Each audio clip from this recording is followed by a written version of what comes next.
va a existir básicamente un legado de las medidas que uno implementa en un sistema en el largo plazo, ¿ya? Porque como hablamos en las clases anteriores, la consanguinidad, por ejemplo, es imposible de revertirla. La consanguinidad existe en un sistema y no es posible revertirla, ¿ya?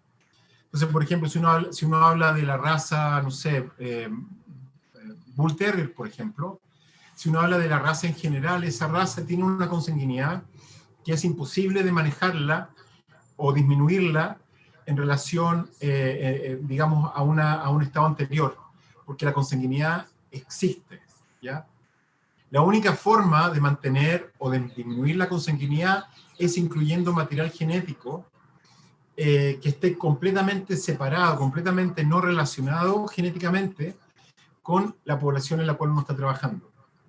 Y eso es un poco lo que vimos con los pumas en Florida, que se introdujeron animales que provenían de Texas, que no estaban emparentados, o estaban emparentados en un tiempo muy anterior, y por lo tanto las líneas que había, que fundaron la población de Florida, lo más probable era que eran distintas a las líneas de Texas, y por lo tanto esta migración de animales disminuyó básicamente la consanguinidad de los individuos de Florida. Pero el punto principal es que, por ejemplo, si tenemos una raza como la raza Holstein,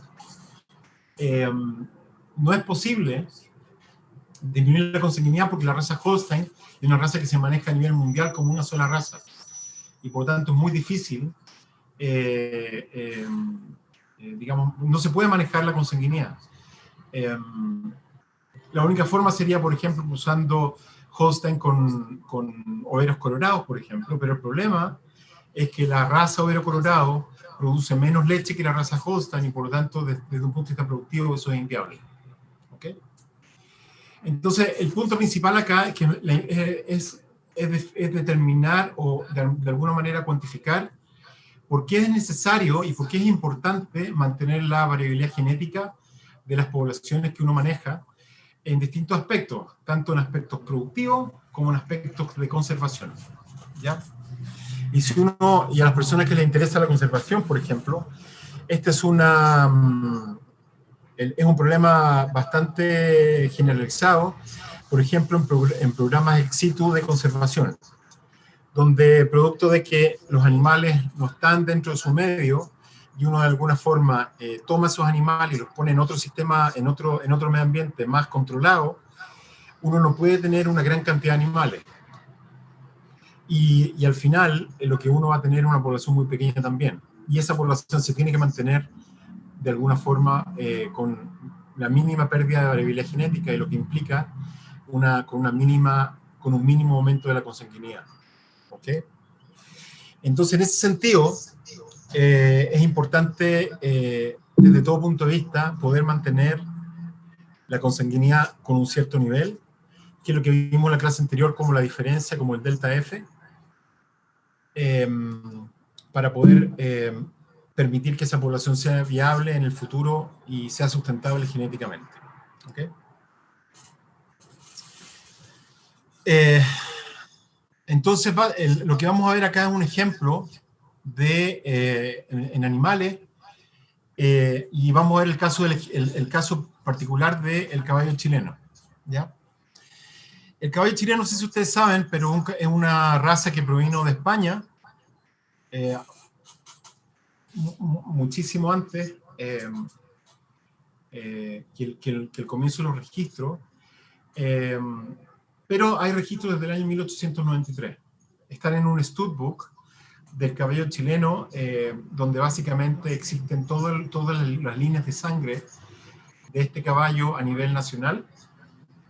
Y también dentro de este esquema, bueno, estaban los fundadores, que eran básicamente 270 animales, que generaban aproximadamente 185.900 animales al año 2005, ¿ya? En algún momento el studbook se abrió para incorporar animales por inspección, y estos individuos básicamente se incorporaron en el año 1910, y obviamente eran animales que, como no se tenía registros anteriores, eran animales que no tenían ancestros, y por lo tanto pasaron a ser básicamente parte de esta población base del caballo chileno. Todo esto está centralizado en el Registro Nacional de Reproductores, que también tiene lazos con otras entidades a nivel mundial para el registro de caballos a nivel internacional. ¿Okay? Este análisis lo hicimos con un estudiante de pregrado. Él estaba interesado básicamente en el caballo chileno como raza, estaba interesado básicamente en los caballos, y lo que hicimos con él fue básicamente, fue el Studbook, y transcribimos aproximadamente 186.000 registros de este Studbook, para poder entender un poco cuál ha sido la evolución del caballo chileno a través de todos estos años. ¿Ya? Estos animales se mantenían como padres, digamos, dentro del sistema, por dos motivos.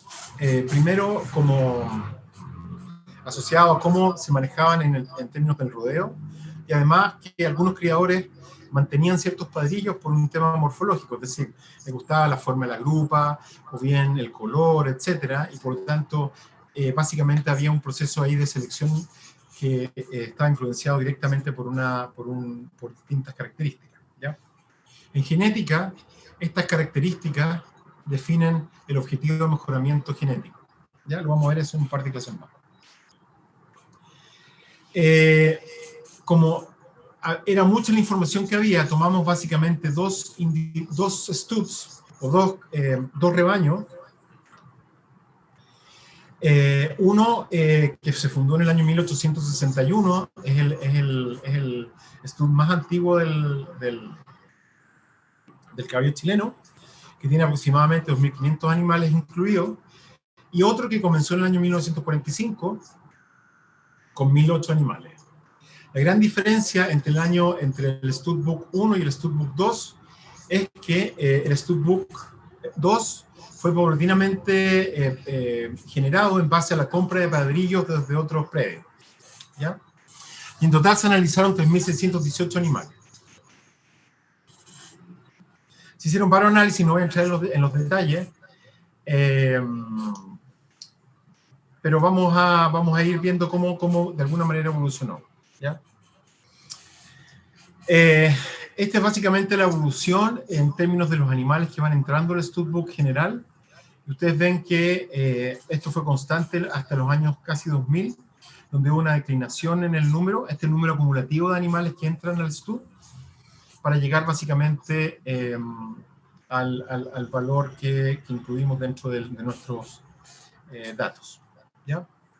Calculamos dos parámetros importantes: el intervalo generacional, que está relacionado con el recambio genético de los animales, de los genes, perdón, de una generación a la siguiente, y el otro es la concestría y la consanguinidad. La concestría, acuérdense, que es la mitad del parentesco que calculamos con la matriz de parentesco en la clase anterior.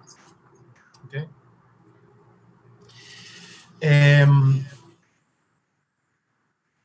Este es el resultado del intervalo generacional, y ustedes ven que en términos generales ha habido poco cambio en el intervalo generacional. Estos son los machos y las hembras en el Stud 1, azul y rojo en el Stud 2. Particularmente ha habido un periodo de gran disminución del intervalo generacional, especialmente cuando comenzó el Stud 2, y luego aproximadamente el promedio de intervalo es aproximadamente 13 años para el caballo chileno. ¿Ya? Y lo mismo pasa con los animales que están presentes en el Stud 1. ¿Ya? Esto es importante porque implica cuánto de los animales van recambiándose por generación, y esto es un indicio de cuánto es la reocupación o la reutilización del mismo material genético dentro del rebaño que uno está evaluando. ¿Okay? Y aquí hay dos cosas que son importantes.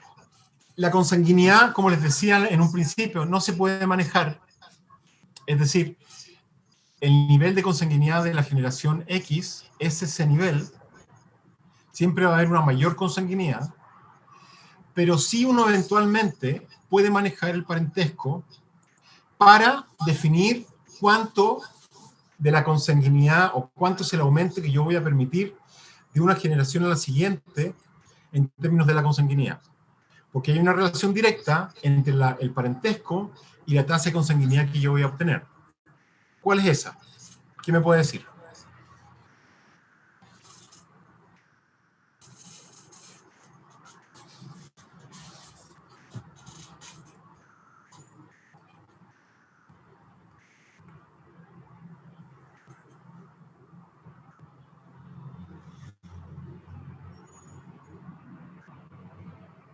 Exactamente. Y si hablamos de coancestría, mayor es básicamente la consanguinidad que se va a obtener en la siguiente generación. Por ejemplo, si yo cruzo el animal A con el animal B, y esos animales tienen una cierta coancestría, la consanguinidad de la progenie de ese cruzamiento va a ser igual a la consanguinidad de esos dos animales. ¿Ya?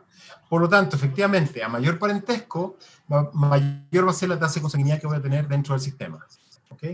Y por lo tanto, eventualmente, lo que yo voy a poder hacer es manejar la consanguinidad de la generación siguiente, manejando los cruzamientos que yo tengo en la generación inmediatamente anterior. Porque no es lo mismo cruzar dos animales con una consanguinidad de un 25%, perdón, con un parentesco, con una consanguinidad de 25%, que cruzar animales con una consanguinidad de 0%. ¿Ok? Y por ende, entonces, es relevante desde ese punto de vista. Y por eso que, en términos generales, es más importante conocer el parentesco de la población más que la consanguinidad, porque el parentesco se puede manejar. La consanguinidad no se puede manejar. ¿Ok? Y ustedes ven, por ejemplo, que en una población perfectamente puede haber una tasa de consanguinidad X o un aumento de tasa de consanguinidad que ha venido durante todo el tiempo, pero en la siguiente generación esa tasa puede disminuirse producto de esta manipulación de estos cruzamientos. Y de hecho, eso es lo que se hace en las poblaciones de conservación.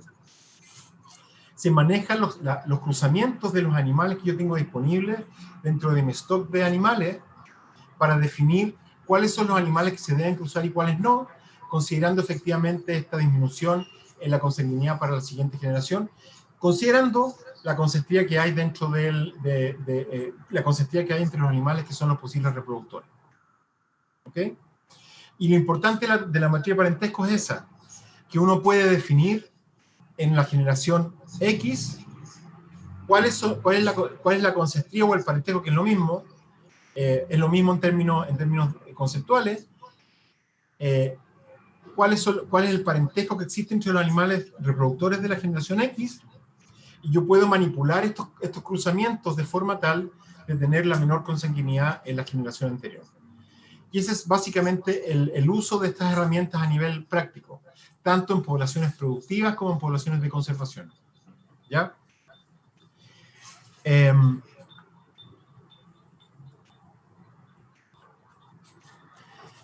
este caso particular, a nivel general, por ejemplo, si yo considero el STUD 1 y el STUD 2 como la población de animales que tengo disponibles del caballo chileno, ustedes ven que la tasa de consanguinidad básicamente disminuyó a niveles muy bajos, producto de que efectivamente dentro del STUD 1 se empezaron a incorporar animales de otros STUD, porque justamente en este momento, en el año 1967 por ahí, el STUD 1 se vendió y el nuevo dueño quiso reingresar material genético de otros rebaños y compró muchos padrillos de otros rebaños que estaban disponibles. Y como esos animales no estaban emparentados con los animales del STUD, que se mantuvo cerrado por muchos años, esto directamente disminuyó la consanguinidad del STUD 1. ¿Ya? Llegando a niveles bastante bajos, producto de que efectivamente hasta el año 1965 había una tasa de consanguinidad que era demasiado elevada. ¿Ya? Si ustedes consideran este periodo,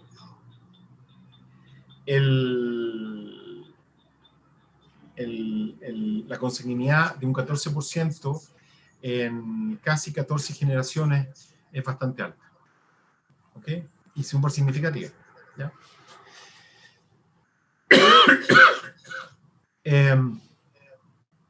Y acá está la relación que existe entre la consanguinidad y la consanguinidad. Y ustedes ven, la roja es la consanguinidad y la consanguinidad es esta, y ustedes van a ver que efectivamente, producto de esta disminución de la consanguinidad, uno va a observar en algunos casos disminución de la TC consanguinidad también. ¿Okay? Claramente en este caso particular hubo manipulación de la consanguinidad.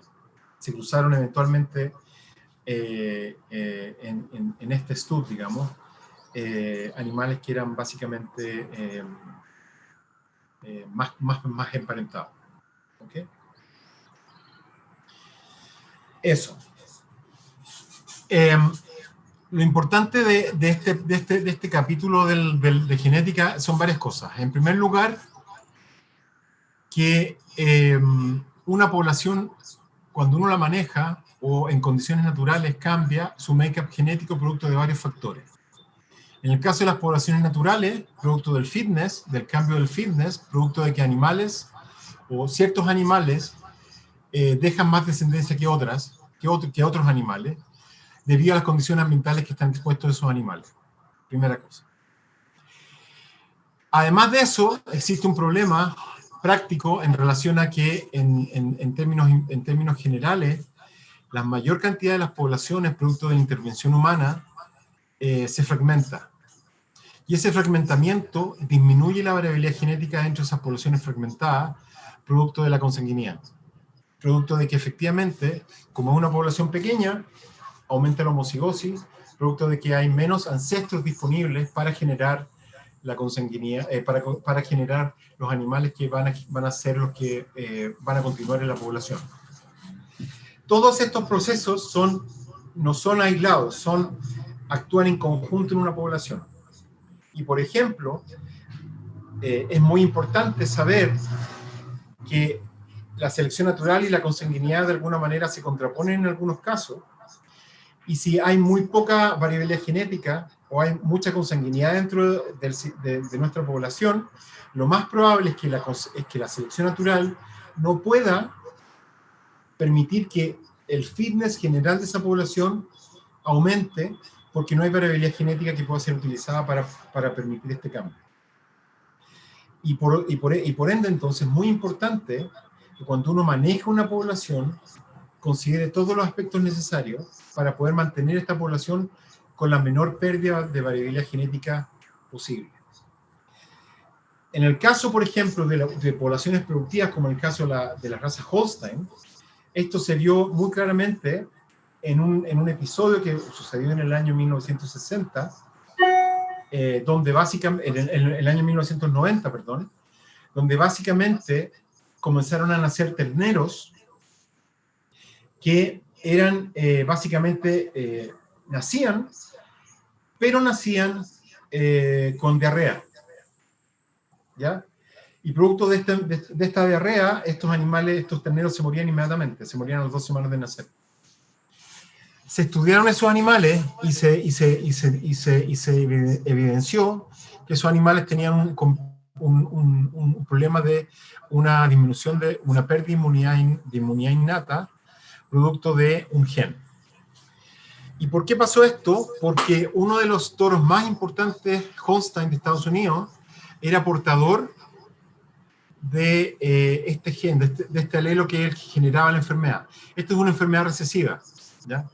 Pero el problema, como este animal digamos, se utilizó tanto desde los años 40, desde los años 60 en adelante hasta los años 90, muchas de las vacas con las cuales se cruzaba este animal, o descendientes de este individuo, que era el portador inicial,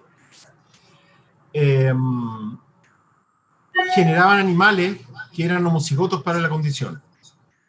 Y esos animales se morían.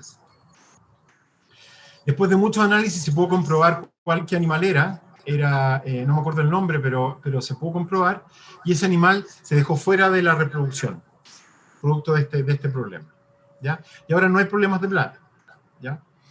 Pero la población de Holstein, producto de la inseminación artificial, está sometida constantemente a pérdida de variabilidad genética. Si ustedes consideran la población, siempre lo digo, la población de Holstein de Estados Unidos, de la población de vacas lecheras, es aproximadamente 7 millones de vacas. Sin embargo, la cantidad de machos es muy poca. Y ustedes van a la fórmula que vimos en la clase anterior para determinar el tamaño efectivo de la población, van a ver que esa fórmula en particular depende mucho del desbalance que existe entre machos y hembras dentro de una población.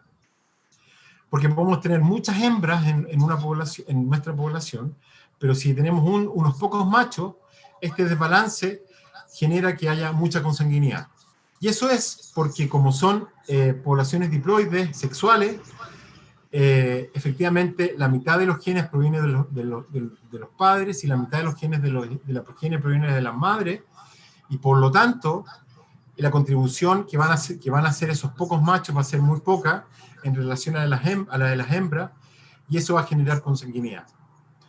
Imagínense ustedes que si tenemos un macho y cruzamos con ese macho, eventualmente se puede hacer por inseminación artificial, se cruzan los millones de hembras que están disponibles, eso va a generar que la primera generación no haya problemas, porque todos van a ser, supongamos que son madres y ese padre está emparentado, no están emparentados, o el parentesco entre ese padre y esas madres es cero. Pero la siguiente generación, toda la progenie de esos individuos, de ese padre con todas esas madres, van a ser medios hermanos. Y por tanto, si yo cruzo esa progenie entre sí, que es lo único que tengo, eso va a generar consanguinidad de todas maneras. ¿Ok? Y la consanguinidad en este caso va a ser básicamente un octavo, producto del cruzamiento entre medios hermanos, lo cual es bastante alto. ¿Ok? Entonces ese es el punto. ¿Ya? Es importante entonces esto desde un punto de vista productivo, pero además también desde un punto de vista de la conservación, porque mantener la variabilidad genética está dentro del manejo esencial para poder mantener la sustentabilidad genética de las poblaciones y para que éstas permanezcan viables en el futuro. ¿Ya? Por eso es tan importante. Profesor, ¿Sí? la consanguinidad en caballos, por ejemplo, de carrera, ¿cómo es? ¿Es alta, baja actualmente, siendo que, por ejemplo, se ocupa tanto lo de ocupar campeones? Sí, no me acuerdo los datos, no tengo los datos frescos cuál es el nivel de consanguinidad de los rasos de los caballos de fina sangre. Pero lo que sí tengo entendido que hay un análisis hecho desde el año 1914 al año 1980, y la verdad que a nivel mundial la consanguinidad no había un aumento significativo. Y eso es porque efectivamente los caballos de fina sangre no son poblaciones, digamos, son poblaciones mundiales, ¿ya? El intervalo generacional es bastante bajo. Si en el caballo chileno es 14 años, en el caballo fina sangre debe ser 10 años, por lo menos. Eso por una parte. Y lo segundo es que son poblaciones que son mundiales. El caballo chileno es una raza especial. Solamente está en Chile. ¿Ya? Lo mismo pasa con el caballo chilote, lo mismo pasa con el terrier chileno, que son poblaciones que son particulares de un sistema, de un país. Y si no manejamos esas poblaciones de la mejor forma para mantener su variabilidad, la verdad que estamos perdiendo acervos genéticos.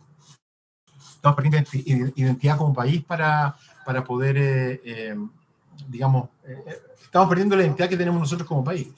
Les digo una cosa, las ovejas chilotas, por ejemplo, provienen de ovejas de España, las cuales estaban en condiciones ambientales completamente distintas.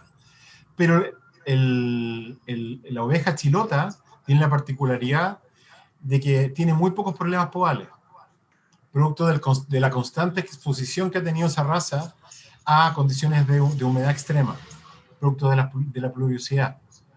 Y por lo tanto es una raza que tiene un acervo genético y también, por qué no decirlo, cultural, que hace que estos animales sean únicos. Lo mismo pasa con el terrier chileno. Nosotros estamos trabajando en el terrier chileno para poder determinar para para poder incorporar una raza a nivel internacional se necesitan varias condiciones. Y una de las condiciones es hacer un análisis genético que permita identificar las líneas parentales que hay disponibles dentro de la raza para poder definir eso como una raza a nivel internacional. En el caso de una raza nueva se necesitan 8 líneas genéticas. El terrier chileno tiene 8, tiene 9 líneas genéticas.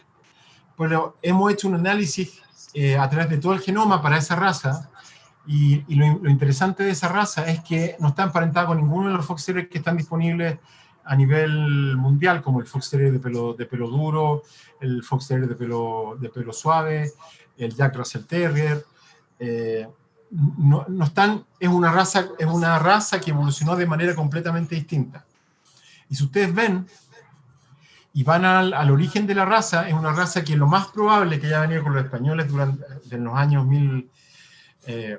durante la colonización. Lo más probable es que provenga de un perro terrier andaluz. Sin embargo, el acervo cultural que tiene ese perro, si ustedes van al campo, es una raza que está muy diseminada a nivel rural, y difiere notablemente de la raza original, en términos de tamaño y en términos de comportamiento. ¿Ya? Y el análisis genético exactamente que proviene de un ancestro que es común con las razas terrier, pero no ha tenido incorporación de material genético de ninguna otra raza, y además ha evolucionado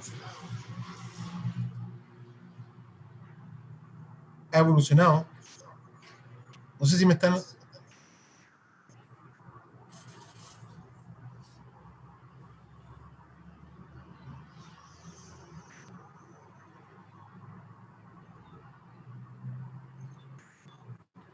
¿Me están escuchando? Sí, profe. Ya. Voy a... Que lo más divertido todo es que el computador no funciona, pero sí que funciona el iPad. Espérenme un segundo. Voy a